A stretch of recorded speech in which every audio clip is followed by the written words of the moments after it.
It's amazing. It's my first time at TIFF, and so it's very special to be here with this movie. It's so exciting just to share anything, and with this crowd and in the city and its history with the festival. Like, it's just a very proud moment. Well, Julia is in a very difficult position. You know, she's kind of caught between two schools of thought. She's her beloved father, who has nurtured her and poured so much into her, who has taught her tradition and values that you know, she holds really dear, and then she kind of has her world kind of opened up by Caesar, and she kind of falls for this man and his amazing potential, and so she's kind of fallen in love with something that's in direct conflict with her father, and you know, the journey that they go on to some kind of place of understanding is really beautiful, and it was great to explore that with those actors. They're just so wonderful, and I learnt so much. With Francis, there's no kind of like certainty what's going to happen on any given day. He's very experimental, very spontaneous, but he's also like has a very clear vision, and sometimes he would come in and it'd be very, very specific, but he also gave a lot of space for play and exploration. So yeah, it was the most unique experience I've ever had, and probably will ever have.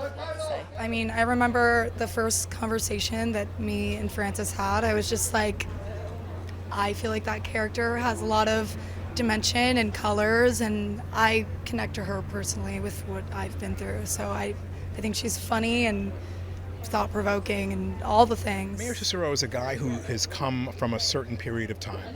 He believes that he has very, very rigid beliefs about the way to be a mayor of a city.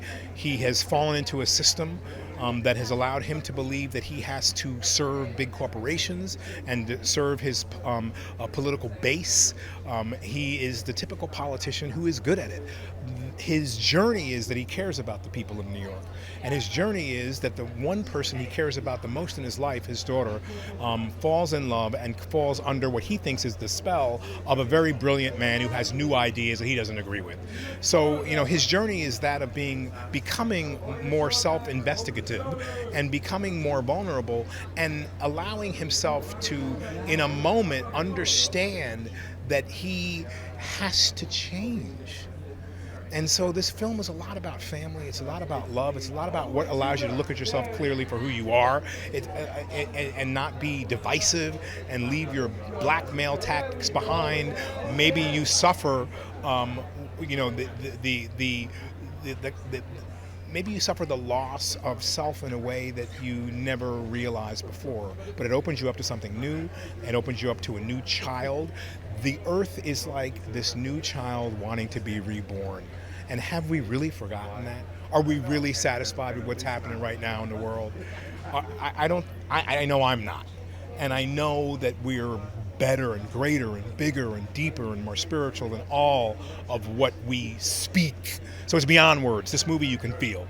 And when you feel that, it gives you a certain kind of hope that acknowledges that we have that space within us to agree to disagree and have it be all right. And I can still love you and you can still love me. It's not something that we have to kill over or kill for.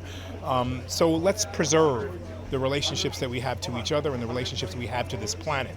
And let's bring about the goodness that we know that we can accomplish and achieve. It was pure joy to do it. You know, I want to be able to serve the deeper essence of creativity. And Francis is not one to dictate, but he's one to tell you stories and feed you with inspiration. And then allow you to do what you do the best. And I love that he is open enough to go, I don't know. Like I kind of, this is what I was going for, this is what I think, but let's find it What together. I had in me was the desire to make a film that was something of my own, that was my own style. And I even took off after I made John Grisham's Rainmaker, and I just went into a sort of studying what movies could be and what's the best way to work with the actors. And when I came to a conclusion, then I came out and I made this film. And well, because they created the roles, you know, they were, you know, this thing about the director gets great performances out of that. That's not true. The actors do the great performance thing. The director's just a coach. He's just there to say a word here and there that helps, but the actor does the hard part. Because you're sharing something with an audience of hopefully 200-300 people, and it's an ancient Greek tradition to see beautiful films with a crowd of people. It's not something you want to see alone. You know, I still remember seeing Lawrence of Arabia, or seeing those films with audiences, and it's an experience you'll never forget. Well, this film is about what kind of future we want to have our children live in. It's up to us. The kids are going to inherit, whether they inherit a mess or they inherit a Garden of Eden. It's up to us to do it, and we have the talent to do it.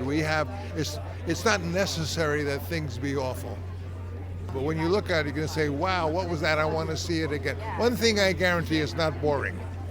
So it's all right if you see it a second time. It's even more fun.